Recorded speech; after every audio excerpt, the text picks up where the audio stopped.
You can turn to John chapter 5. Man, I feel like everybody's like all over the place here. It's all right. John chapter 5 is where we'll focus our attention tonight. I guess, are getting ready to transition from one quarter to the next quarter, and next Wednesday, a week from tonight, will start our summer series. Got some really good guys coming in, and really excited about that. Brad Adcock, he'll kick us off next week. Right. So I'm excited about that. And excited about him coming, and I know that we'll have a more full group on that occasion. Our 1 o'clock class will join us on that day, so it'll be good. Good to have everybody together. Which I say that it'll be a full place. Most all of us will be going at Maywood next week, so that'll be in. But either way, looking forward to that. John chapter 5, 1 through 10, I guess, is where we'll specifically focus. Tonight I was thinking through the book of John recently. Had to go over to Stony Point for VBS last night and speak to the high school class, and the assignment then. Scott, will you bump that mic down just a little bit? The theme were the miracles of Jesus that they were studying through, and the one that I was assigned was John 9, the blind man who was born blind. Anyway, had been blind from birth, and was just diving into John 9 and thinking through the occasion where Jesus heals the man. There's a group of Jews that are upset because he healed him on the Sabbath and caused problems for Jesus and the man who was healed. And just thinking through that, and was glancing at John 5 because of all of the similarities between the two. There's a different ailment or a different infirmity. In this case, it's the man who had been lame for 38 years, and he was at the pool of Bethesda versus the blind man was at the pool of Siloam. But nonetheless, the issue is the same. They both have a problem. Jesus offers a solution, and then the Jews or the Pharisees are upset because of the occasion in which the event took place. Before we look at John 5, let me illustrate, I guess, what happens in this way. One of the things that I enjoy doing, I don't know why people have those just hobbies that they like to do that some people think are terribly boring. Like, I have a good friend, a close friend, that enjoys watching the stock market. He does it all the time, all day. That's what he's on his phone doing. To me, that's just terribly boring. And quite frankly, I don't understand all the things that are happening. It's not something that's interesting to me, so I don't spend a lot of time looking into it, but he does. He loves it. One of the things I like to do, I guess, is the Bureau of Standards in Washington. They update these statistics, and I won't call them useless per se because they mean something to someone, but for the general person, you read some statistics that they put on the screen or on their site, and it's like, well, why would I ever use that? But really, there's some good illustrations in there, I think, that come from some of those statistics. And one of the ones that blew my mind was they said if you took 7 city blocks, this city, you took 7 blocks. So I was trying to add it up in Florence, and for us that would be familiar, if we started at 306 Barbecue in downtown Florence, and we went all the way to about Cookout, almost 0.5 or 6 miles, we're talking about a span of a city that big. You covered from 306 to Cookout in downtown Florence with a fog, a dense fog that was 100 feet deep. 7 city blocks of dense fog that was 100 feet. They said if you condensed 100 feet of fog on 7 city blocks, if you condensed it down to water, you could fit it in a cup, that you could fit it in a plastic cup. And they said if you were then to divide the amount of water in the cup and you were to use just like a medicine dropper, you could basically get 60 drops out of the cup. Like, that's how small of amount of a water it would be to cover 7 city blocks of fog 100 feet deep. And I was reading that, and I mean, that seems like it's just unfathomable to me. When I read that, I was thinking about how often it is the case that sometimes we have problems that seem like they're 100 feet deep, dense fog that spans this massive territory of our life, when ultimately boiled down, maybe we reach a solution or we find someone that helps us move toward a solution, it ends up being just a cup full of trouble. But then there's also those times where, we take cupfuls of trouble and we exaggerate them to those big things. It kind of works both ways. And then there really are problems in life that are feet deep fog. There are big, seemingly unsolvable problems that we encounter. What happens in John 5, to me, is a 100 feet deep fog problem. The guy, he has been lame for 38 years. I don't know if the guy was born lame and was 38 years old, or if he was 58 years old and when he was 20 had a wreck or something. I don't know what the occasion is, but the guy's been lame, paralyzed for 38 years. That's an unsolvable problem, human perspective. That's something that couldn't be fixed. That's a pretty big deal. And so when we dive into this problem tonight, I guess I just want to think about how often it is the case that you and I encounter problems and trials that really either could be 100 feet deep fog problems, big, massive, vast problems, or it could be something that we've made into a big deal that's only a cup full of trouble. But in either occasion, whatever the problem, big or small, as an answer. I put some slides together, but I forgot to grab the clicker. Scott, if you'll move that forward one or two slides. There's three groups of people in John 5 I want us to focus on tonight. One of them I think we'll relate to because we are those people. The other is the one that we really desperately want to know in our problems. And the third are people that we'd like to avoid. The first group of people that we'll notice in the text, or individual that we'll notice, is the man with the problem. Okay, let's start in verse 1, John 5. Read the text together and we'll. After this, a Jewish festival took place, and Jesus went up to Jerusalem. By the sheep gate in Jerusalem, there's a pool called Bethesda in Aramaic, which has 5 colonnades. Within these lay a large number of the disabled, blind, lame, and paralyzed. One man was there who had been disabled for 38 years, and when Jesus saw him lying there, he realized he had already been there a long time and said, "Do you want to get well?" "Sir," the disabled man answered, "I have no one to put me in the pool when the water is stirred up, but while I'm coming, someone goes down ahead of me." Jesus says, "Get up, pick up your mat, and walk."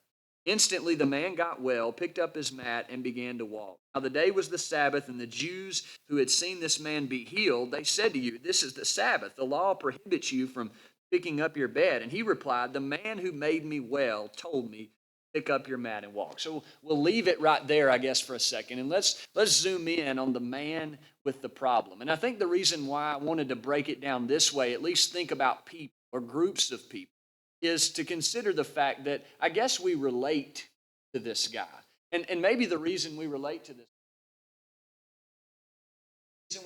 this guy is because I guess we could think about a situation in our faith, or maybe even in our physical lives, where we've dealt with a problem. In this case, the problem was a physical issue. The guy could not walk. He had a massive physical issue, like we will in our lives have physical problems. And I think maybe a cool moral of the story is Jesus really has a solution to any problem. It doesn't necessarily mean that he will heal my physical ailments here while I live on the earth, but he has the ability and the power to do so, as he's demonstrated in the scripture. And I think that's worth noting, that Jesus can solve physical or spiritual problems. But nonetheless, let's think about the man with the problem. And a couple of details in the text catch my attention, make me want to zoom in and focus on it a little bit further. And the first thing about the man with the problem is this. In verse 3, it points out that there was a large number of people that were either blind, lame, or paralyzed, which tells me that the guy that we're reading about in John 5, 1 through 10, was not the only one with the problem.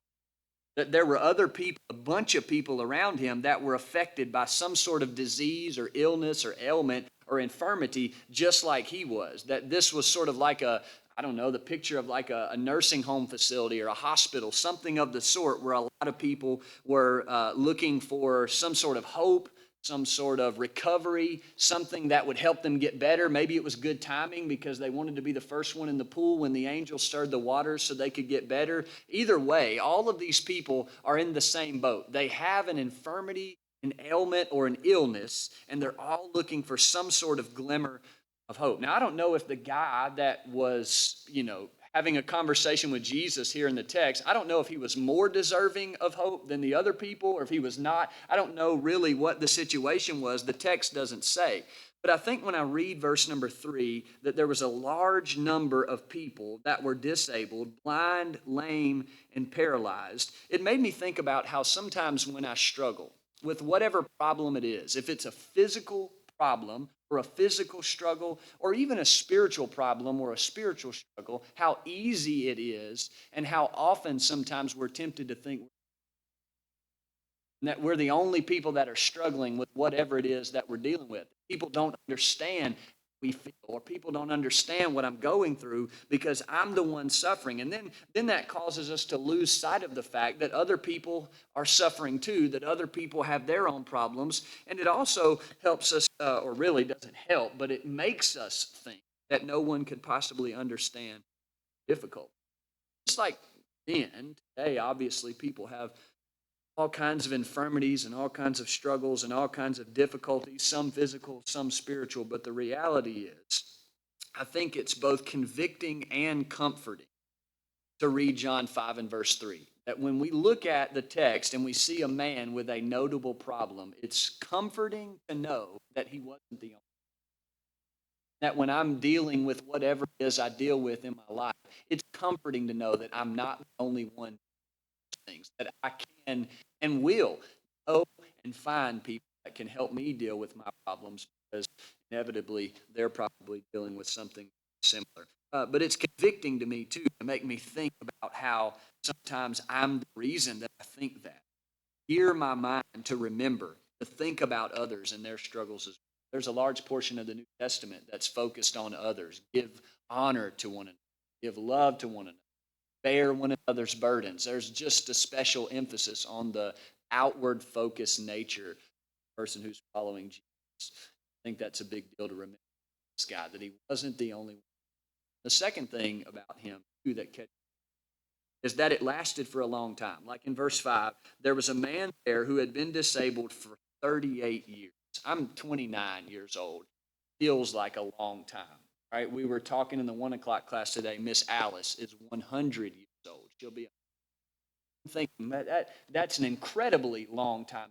But whether you're talking about if a man is 38 years old, or if we're talking about Miss Alice who's lived for 100 years, 38 years is a significant chunk of time any way you slice it. If you're 100 years old, 38 years is a pretty good chunk of your life. Or if you're only 38, that's a pretty decent amount of time to be alive.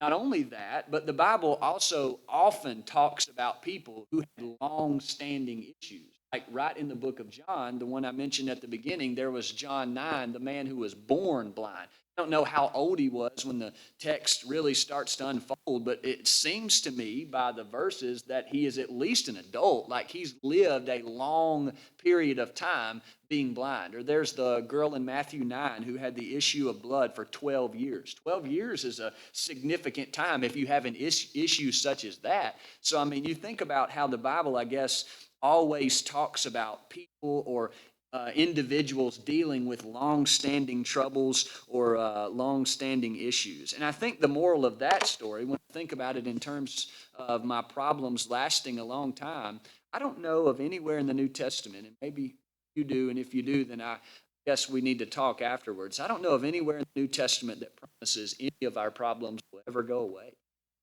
And it did for this guy, and it did in Matthew 9 for that girl, and it did in John 9 for the guy who was born blind. But that doesn't necessarily mean that it's guaranteed that anyone who has any sort of physical struggle or any sort of physical problem, that just because they follow Jesus or just because they listen or converse with Jesus, that must mean that their problems are going to end. I guess the other side of it is, the guarantee really we have is that God can keep our problems from defeating us spiritually. Like Romans 8 is a great passage all about that. Like Romans 8:28 talks about how God can essentially make something eternally good out of every issue or every problem.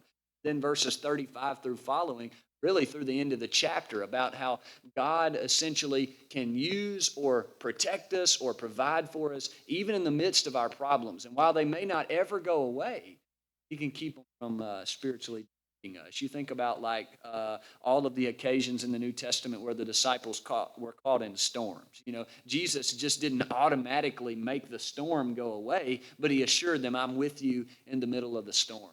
I guess I read John 5 particularly verse 5, and the disabled man who battled this for 38 years. Whatever the physical problem is, temptation, a sickness, a relationship, essentially I have to understand that as a human being who has committed myself to Jesus Christ, that doesn't necessarily mean that my problems are coming type problems. They're just going to disappear the second I pledge my allegiance to Jesus. That sometimes problems do last a long. Here's number 3. You look down at verse number 7. Jesus asked him, verse 6, do you want to be well? A lot of commentators, I found this kind of interesting. I'd never thought about it this way until I started reading others' comments on it. But everybody comments negatively. They say, well, the reason why he was never able to get well is because essentially he wouldn't take responsibility enough to get himself there. And so by him saying, oh, I don't know how to get me there, it was almost like this way of shirking responsibility and using it as an excuse because he didn't have anyone to help him. And I don't know that I've ever thought about it that way. And I think the reason why I don't agree with that is because of what happens in verses 8 and 9. When Jesus says, get up, he immediately does that. It's like if he were using that as a crutch or an excuse in verse 7, he would have used it the same way in verse 9 by saying, well, I don't have anybody to help me get up. But he recognized that Jesus could do something for him, and immediately the guy gets up and does something. And so what I think that I admire the most about this guy is that he realized that the problem was too big for him. And I think I really appreciate that about him is because that's something I don't do very well. That's something I have a hard time doing, admitting when something is too much for me to handle on my own. And so then I try to do it or I try to carry it and I end up causing more problems, or I don't do as efficient of a job or something like that because I have this problem on my hands and I'm too proud to admit I need help. There's a virtue in the New Testament. And it's presented by the lives of people who realized that they were throwing themselves into something infinitely bigger than themselves, and they were okay with asking for help and okay with the church pitching in and carrying the load so that the problem was no longer a problem and they could effectively serve the Lord, whatever location they were. This man with a problem, he did have a problem. It wasn't necessarily because he was a bad guy. He just had a physical problem that lasted a long time, but he wasn't the only one with a problem. And he admitted he needed solving it. I like that guy for those reasons. Here's group of people number 2, or individual number 2, I guess, not necessarily group. It's the man with the solution. The man with the solution is the second guy. We said earlier, essentially, that Jesus is the man with the solution for physical or spiritual problems. That whatever it is I deal with in life, God has the solution. Jesus is the solution. But particularly in John 5, he deals with his physical sickness. When he woke up that day, every day he would wake up and hope that he could be down by the pool the quickest and get there. And I guess maybe that day when he was having a conversation with Jesus, he probably woke up the same way every day. Oh, just another day. Somebody's going to be down there. I'm not going to get healed. I'm going to go through this process all over again. But little did he know that Jesus was going to come along and solve his problem. That's the people we've talked about before. Here's the man with the solution. The things that encourage me about him. The first one is right there in verse number 6. Notice that first phrase. Before they ever started talking, before Jesus ever says anything to the guy, the first thing that you read in verse number 6 is that Jesus saw him. That obviously Jesus was watching the entire time. While this guy was dealing with this problem, Jesus was standing there looking.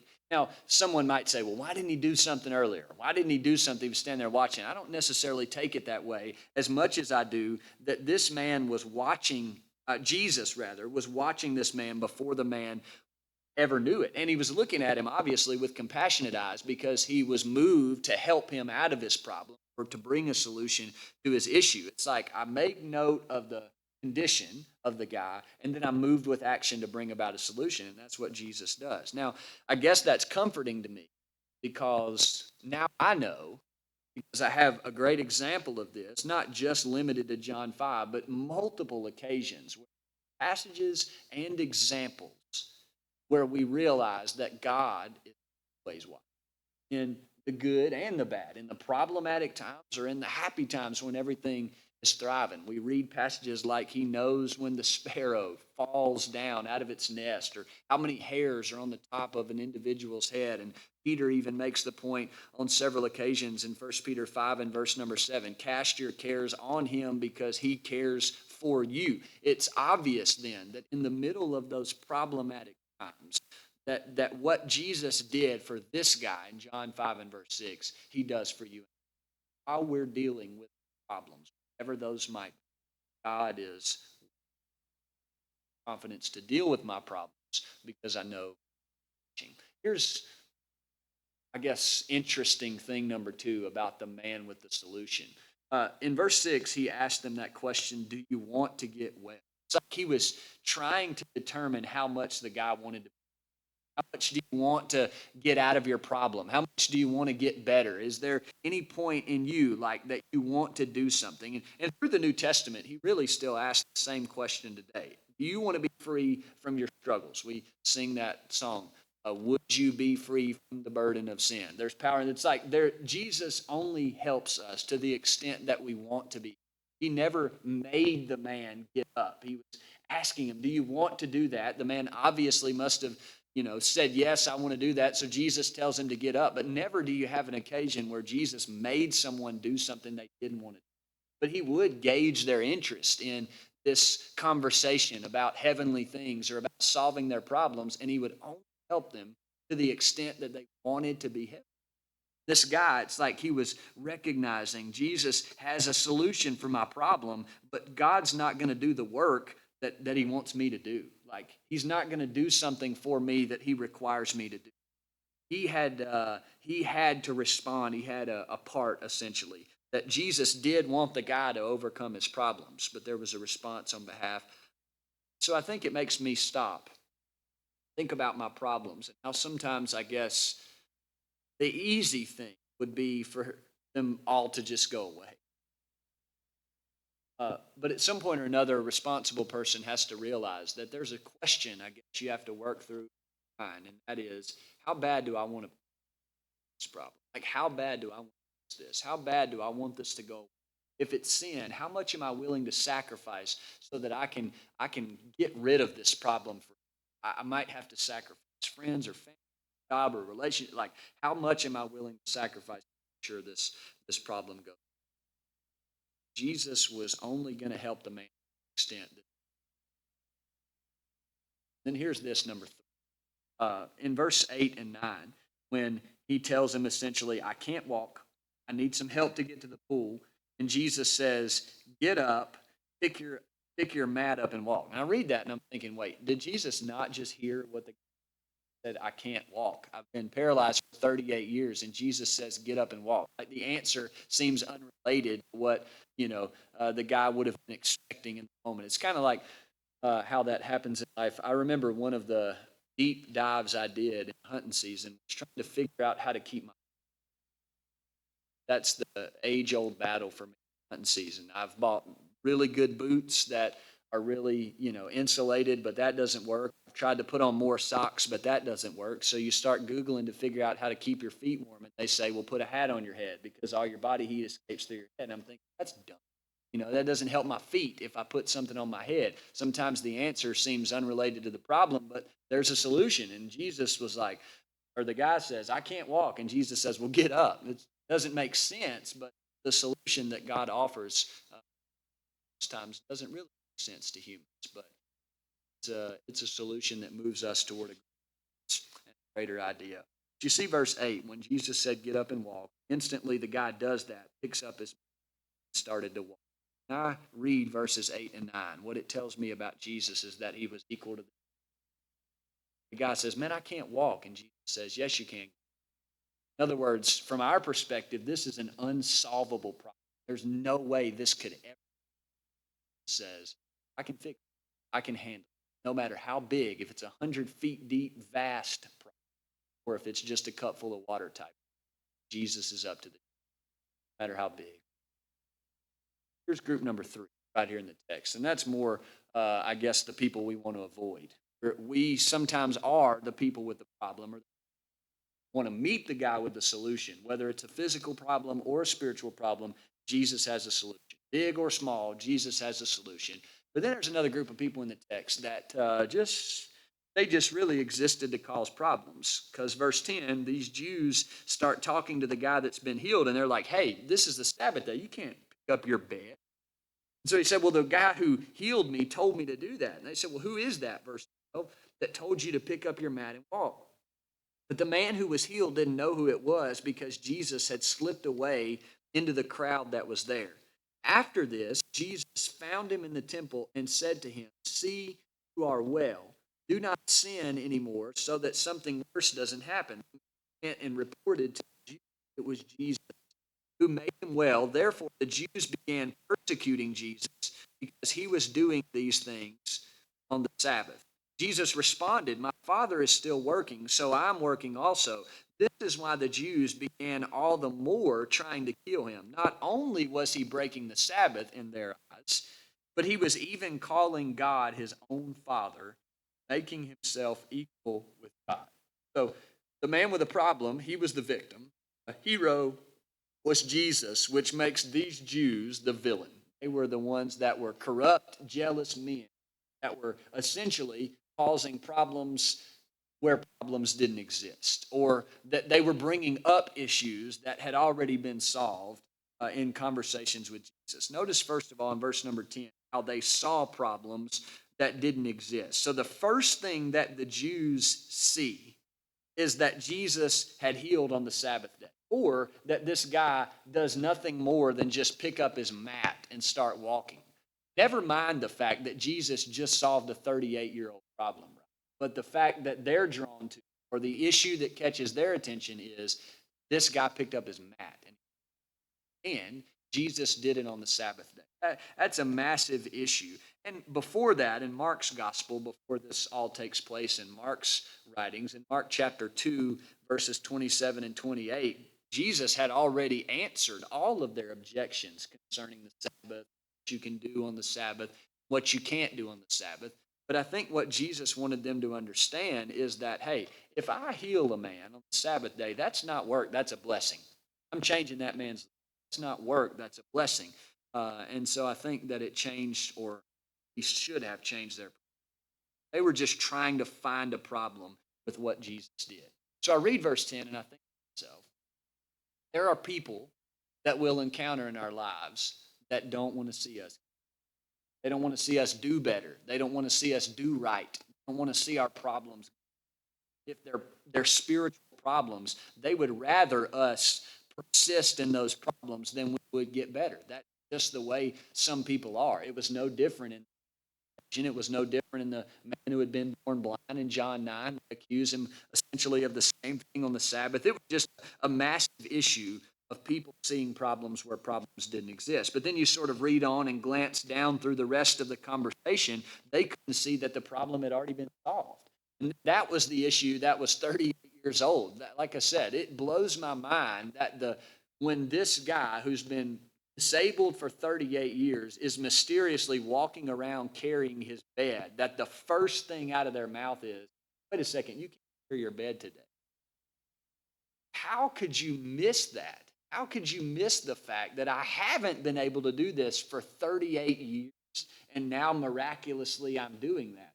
Their eyes were so focused on the wrong things. It's kind of like what Paul says in Romans 8, 5 through 8, something to the effect of, for people who mind the flesh, seek after the flesh. That's what they notice. But people that mind the Spirit, they seek after the Spirit.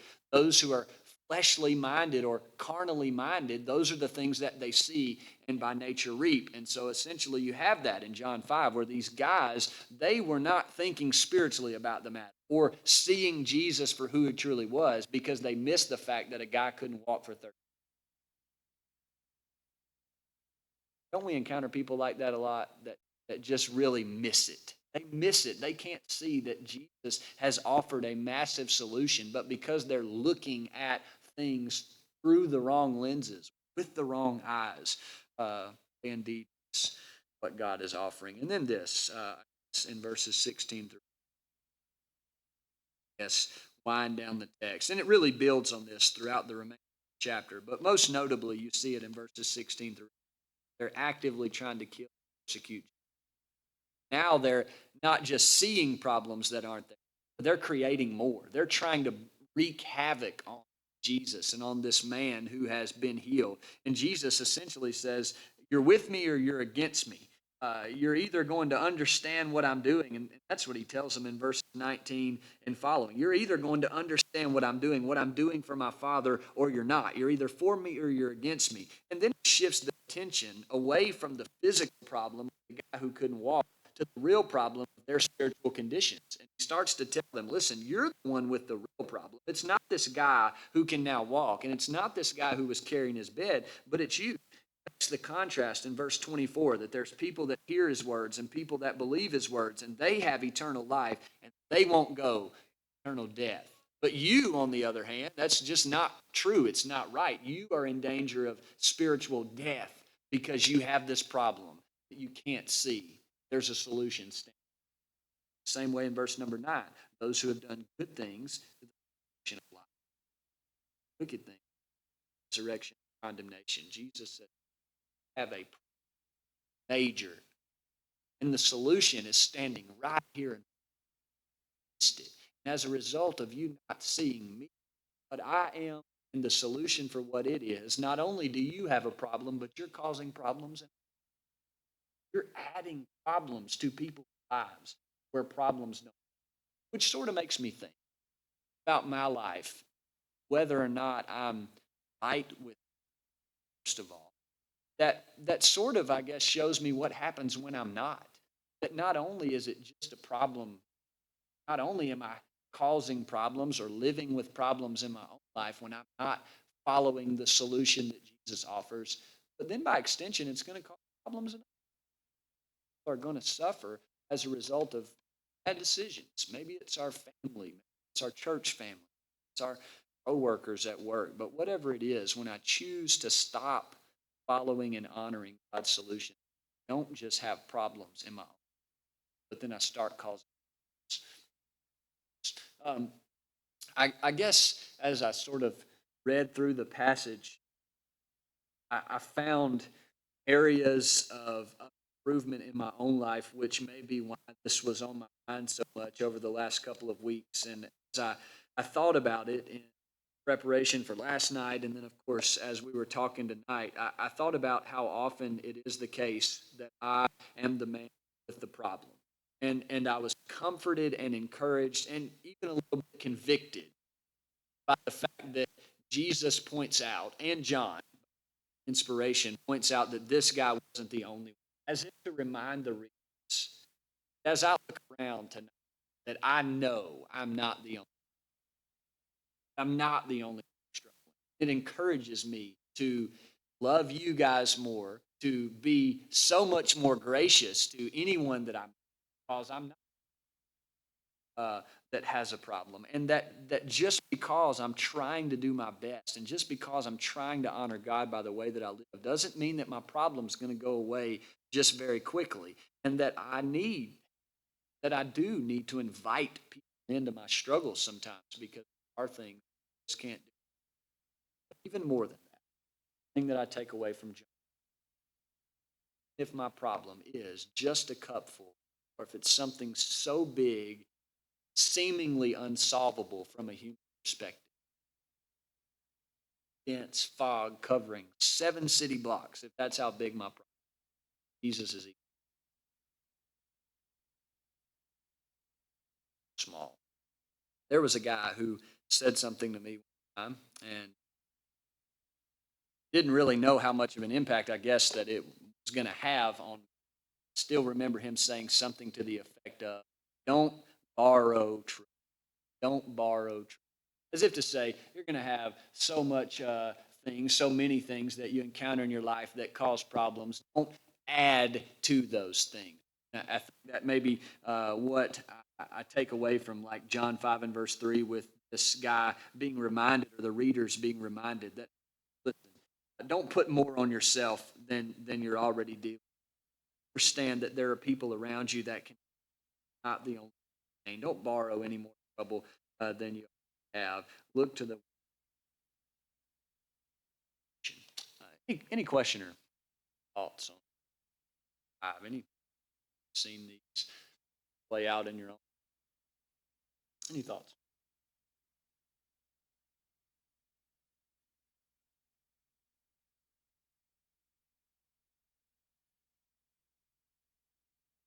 Not included.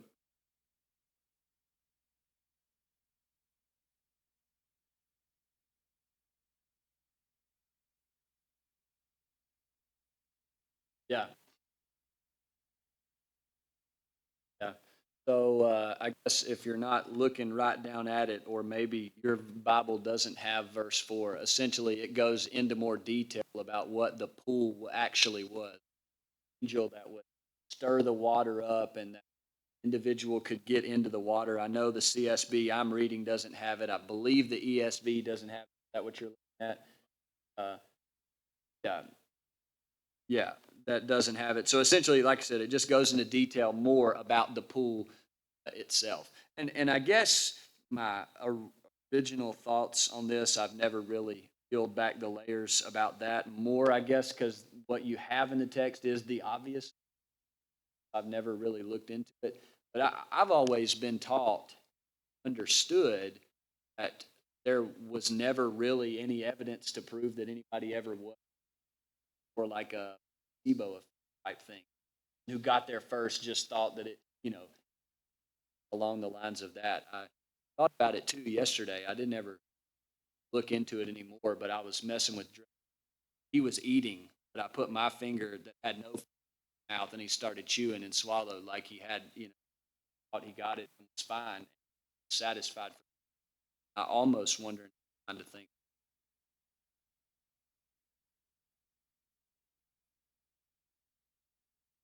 yeah,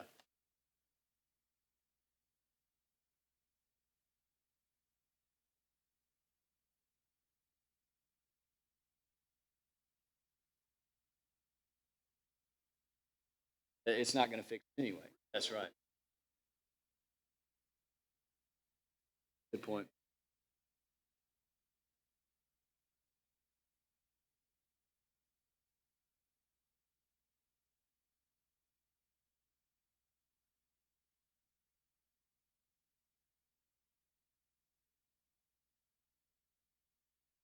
Guys, I guess sometimes you don't even think about being there.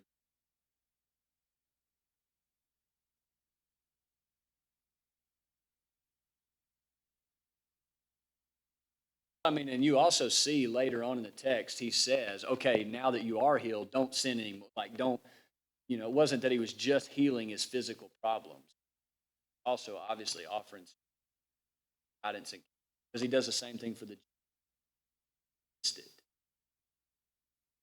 not just one. Anything?